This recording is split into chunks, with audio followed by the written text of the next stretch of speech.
அடுத்தது பாருங்கள் 1/2 plus 1/6 plus 1/12 plus 1/20 plus 1/30 plus 1/42 இதோட வேல்யூ என்னன்னு கண்டுபிடிச்சி சொல்கிறாங்க. நம்ம சாதாரணமாக என்ன பண்ணுவோம், இது எல்லா நம்பருக்கும் எல்சிஎம் கண்டுபிடிச்சி அதுக்கப்புறம் நம்ம ஆன்சர் கொண்டு வருவோம். அப்படி எதுவுமே வேணாம். இதுக்கோட கண்டிஷன், ஷார்ட்கட்டுக்கு கண்டிஷன் என்னென்னு பாருங்கள். மேலே தொகுதியில் எல்லாம் 1 1 1ன்னு இருக்கணும். சரிங்களா? அடுத்தது கீழே பகுதியில் அடுத்தடுத்த இரு இயல் எண்களின் பெருக்கற பலனாக இருக்கணும். பாருங்கள், 2 எப்படி எழுதலாம், ஓ 2 2 அடுத்தடுத்த இரு இயல் எண். 6 எப்படி எழுதலாம், 2 3 6 12 4 12 20 4 5 20 30 அதேமாரி 7 வரைக்கும் வருது. இப்படி கண்டிஷன் இருக்குது அப்படின்னா என்னென்னா ஃபஸ்ட்டு டேர்ம், நம்மளுக்கு ஃபஸ்ட்டு டேர்ம்னா இதில் எது பாருங்கள், இதுதான் நம்மளுக்கு first term. First term minus last term.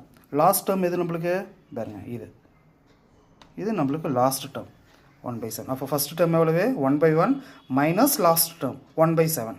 1/1 = 1 தான், மைனஸ் அந்த 1/7 அப்படியே இது குறுக்கு பிறகுங்க. 1 7 7 7 1 போயிடுச்சுன்னா 6, அப்போ 6/7 அவ்வளோதான் ஆன்சர்.